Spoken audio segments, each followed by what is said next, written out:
So it is currently Tuesday the 19th of January 2021 and I've just had an email come through this morning. It's around 11 o'clock now. About half an hour ago I had an email come into my inbox telling me that I am going to go and have my COVID vaccine this evening, and I'm so excited and so relieved because I knew that my local authority had classed foster carers as health and social care staff excuse me, which is group 2 priority in the UK, but we weren't sure like when it was going to happen or anything. Had a few updates last night on a support group I was on, and we knew that some people were going to get emails today, but I didn't know if I'd be in that group, so I'm just so excited. And oh, it's such a sense of relief because I mean, there's various aspects of fostering that put us at risk.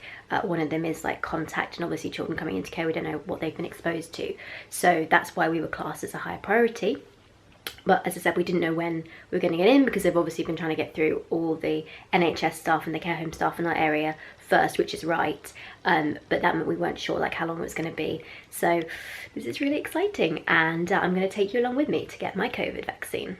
It is now 10 to 3 in the afternoon. I've just literally had a phone call from somebody at the mass vaccination centre where I've got to go this evening, and my heart sank when they said they were from this centre, and I was thinking, oh god, are they going to tell me it's cancelled? But actually she just said, could I come earlier, because my appointment was at 7:55, which is probably like the last slot of the day because they're open from 8 AM till 8 PM. Oh, gotta get to my little one in a minute.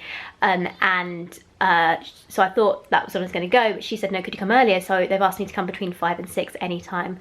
And I was like, yeah, not a problem. So I better get moving.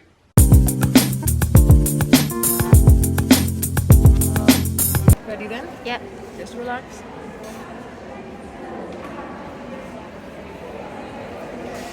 Oh, I barely felt it. Oh, that's good. Wow. So it's now been 2 days since I was vaccinated. It's Thursday the 21st of January and I'm filming this at about 8 o'clock in the evening.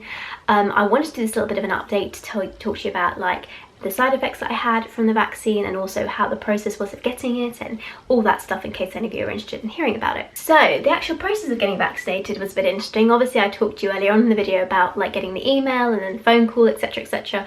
But let's talk about what it was like at the actual mass vaccination centre. So I drove in. There were stewards directing me to the correct car park and showing me where to pull up and park. Then I walked into the centre. Again, there were so many stewards like pointing you in the right direction, you really couldn't miss it. It's like, you really couldn't get lost there. So I walked in and I went up to one of the desks that they had there, and they basically took my name down, took my phone number, and said that somebody would call me in a few days to arrange for my second dose to be booked in. I then was given some information packs. So I got given this little what to expect after your COVID-19 vaccination leaflet, which just has some basic information about that. This little card which just has my name and the vaccine I had, which I had the Oxford AstraZeneca one, the batch number and the date given, which was the 19th. It's kind of like a little vaccine passport almost. And then I also got this, which is a copy of the leaflet that comes in the Oxford AstraZeneca box. So kind of like when you buy paracetamol or ibuprofen or something, they give you a leaflet inside. This is just a copy of that, and also very helpfully has information about the possible side effects, which I'll talk about in a minute. So once I was finished at the desk and they'd given me this information, they just directed me round to the waiting area, and literally like it was really quiet when I was there. Actually, really, they'd called us forward earlier, I think because they had a quiet slot, and it was really quiet that time. So I went in, one of the stewards directed me to bay number 1, I think it was. I sat down on the chair, they were about to go through some questions with me, and the nurse who was doing the vaccinations came out and said, don't worry, I'll do it with her. She can come straight through. So I literally went straight into the nurse, didn't have to wait at all, sat down. She went through some questions with me, things like, was I pregnant? Had I had COVID in the last few weeks? Had I had a serious allergic reaction? Things like that, basically. And I answered no to all those, and then she got the needle out, obviously with the vaccine, and I'd been very careful to wear a t-shirt with a cardigan so that my sleeve was really easy to roll up. And I just relaxed my arm. One of my top tips, by the way, I've had a lot of needles stuck in me over the years because of various health issues. I always pretend that my arm is like dead, so I like make it hang really loosely and like really relaxed, and that just means the muscles are all relaxed. And as you probably saw in the clip before, she stuck it in, it wasn't very long, and I said at the end like, wow, it like barely felt anything, because it really was like, I couldn't even call it a scratch, to be honest, maybe a tiny prick. If that paper cuts hurt more than that thing did, it really wasn't bad at all. Because I'm not somebody who's nervous about needles, but nobody really likes having a needle stuck in their arm. But really it was, I've been seeing on TV all these like elderly people getting their jabs saying, oh, I barely felt it. And I was thinking, you've got a needle in your arm, of course you're going to feel it. But genuinely, like, it was tiny, but it was not bad at all. And at that point the nurse did also warn me that quite often it was common to feel unwell after having the vaccine, so it was fine to take some paracetamol, particularly if my arm was sore. I just checked her at that point that ibuprofen was okay because I can't have paracetamol, and she said yeah, that's fine. And because I had driven to the centre, I then had to go and sit and wait in this little waiting area for 15 minutes just as a precaution. And of course that's absolutely fine, so I got in the car and I drove back home. So moving on to side effects that I had. I did have some side effects from this. It's very common, about 80% of people do experience some kind of side effect. And the ones that I experienced personally were soreness in my arm. My arm started to feel a bit sore, I'd say around 3 to 4 hours after I'd had the injection. And the next day, so yesterday, I was also feeling a bit under the weather. So I'm just going to read you actually the list of possible side effects that the manufacturers actually put in here. So under the very common side effects: tenderness, pain, warmth, redness, itching, swelling or bruising where the injection is given. Now I had tenderness and pain. I didn't have redness or warmth or itching or anything. Actually, I'll show you my little shoulder here so you can see. Now I have a bit of eczema down here, so just ignore that. But the little mark where it went in is just there, and as you can see it's not red or anything. I was a little bit annoyed actually that I had forgotten I had this eczema, because had it been in my other arm I probably could have used something like Voltarol pain ease gel on it, which is really good for like muscular pain, but because of that eczema it would just sting like hell if I put it on here, so I couldn't actually do that. But I did take some ibuprofen. Although actually, having said that, having it in my left arm, which is my non-dominant arm, was probably a good thing because it was quite sore, so I've been able to use my right arm a lot more. And as that is my dominant arm, it was probably the best decision actually on balance. So just bear that in mind if you're thinking about which arm would be best to put it in. The next one is generally feeling unwell. Like I said, I just felt a bit, I felt like a 1 degree under yesterday, just a bit tired, which is the next one. Generally feeling tired, chills or feeling feverish, headache, feeling sick, joint pain or muscle ache. So I get nauseous so easily as it is because of my Lyme. And I did have a bit of nausea, but I can't say 100% it was down to the vaccine, simply because I get nauseous when I'm really sleep deprived. And the night I had my vaccine, I had also got a really good book, so I got caught up in reading that, didn't get to bed till about 1:30, and then my little one woke me up at about 4:30, which is only 3 hours of sleep, which is not enough for me. So when I got up then, I felt like really lightheaded, and it kind of, the blood drained from my head and I felt a bit sick. But I went and got a drink and I lay down in my bed and then I felt fine. Took some ibuprofen because my arm was really hurting by this point. And then I went back to sleep, and in the morning, woke up, I wasn't feeling sick at that point, but my arm was still quite sore, so again I took some more ibuprofen then.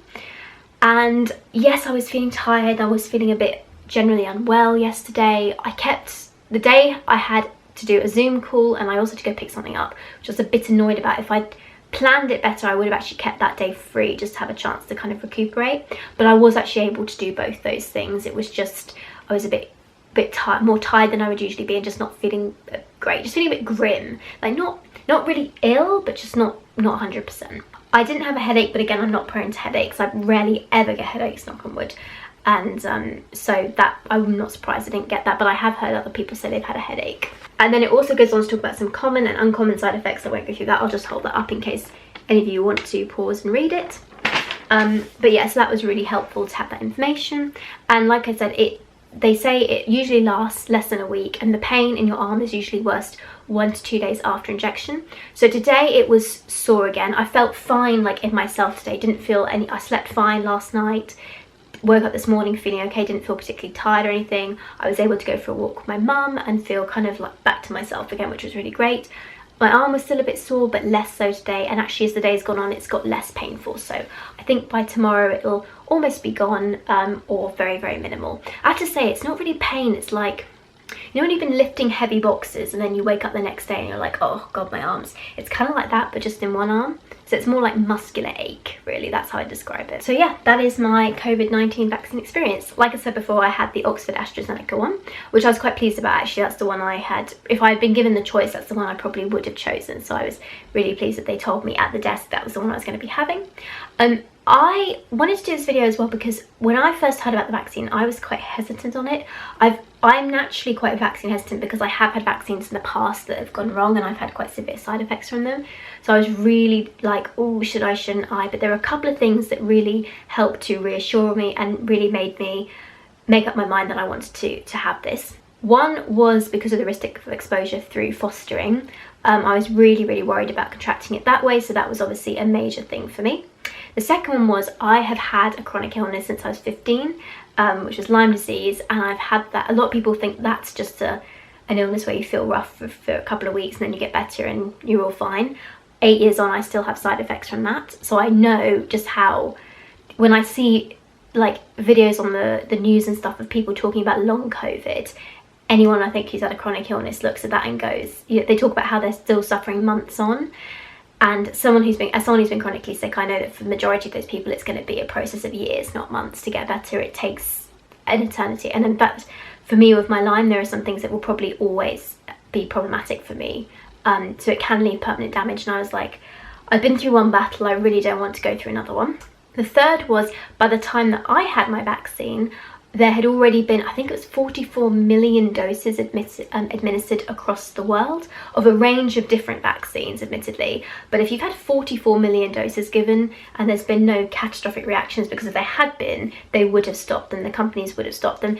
There are some less reputable news sources that you will find which will talk about, you know, things that have happened and what have you, and just be very cautious about watching those because they often aren't accurate and they like to scaremonger. But there are systems in place for ways to report serious side effects, and if they felt there was a serious concern with the vaccine, they would stop the administration of it, particularly because the vaccines are technically in the UK unlicensed, so they're watched very carefully. So that reassured me.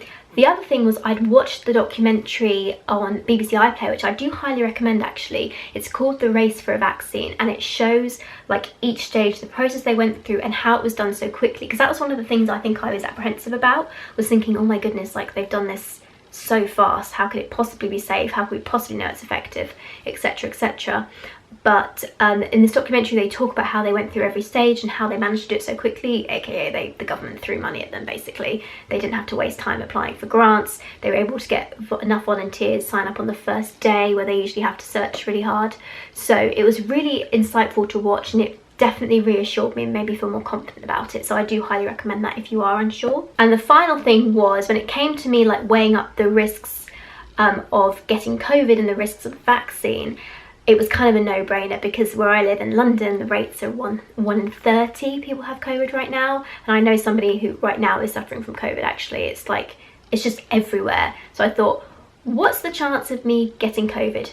Very high. So probably on the whole, getting the vaccine is the lower risk here. Whereas if I was weighing up something like getting the TB jab or some other more rare condition, because of the fact that I've had reactions in the past, I might say actually I'm going to just not risk it right now because I'm doing quite well in my health. I don't want to jeopardise that. But because COVID is so prevalent everywhere, the chance of me contracting it is very high, and we're not going to get out of this mess until enough people have been vaccinated. So I thought, you know what, on the basis, getting the vaccine is the lower risk here.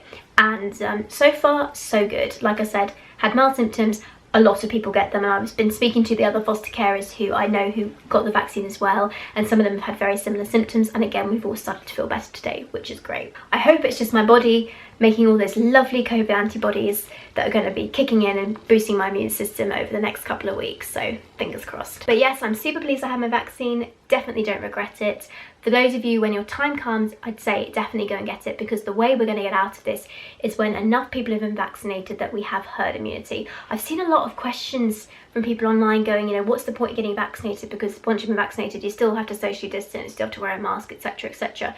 That's because we don't know fully yet whether you can still pass on the COVID virus when you are vaccinated. So even though you might be safe, the people around you won't necessarily be. And what you don't want to do is pass that infection on to somebody who is more vulnerable than you, who can't have the vaccine because, for example, they are immunosuppressed. So we need to have a large number of people building up, so we had that almost like an invisible shield.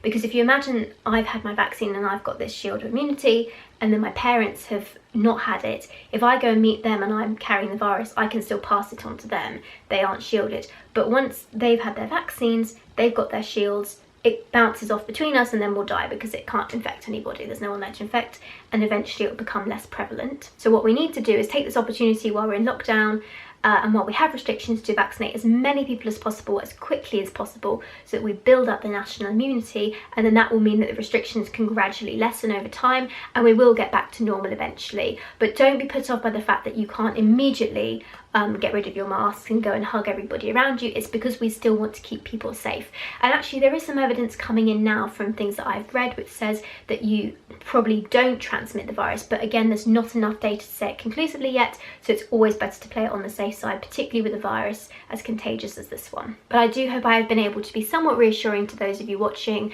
and that you're prepared to take your vaccine when the time comes, and we will eventually get out of this mess that COVID has created and get back to a more normal looking world, but hopefully one that will build back better. Thanks so much for watching, guys. Do please subscribe and I will see you soon. Bye everyone.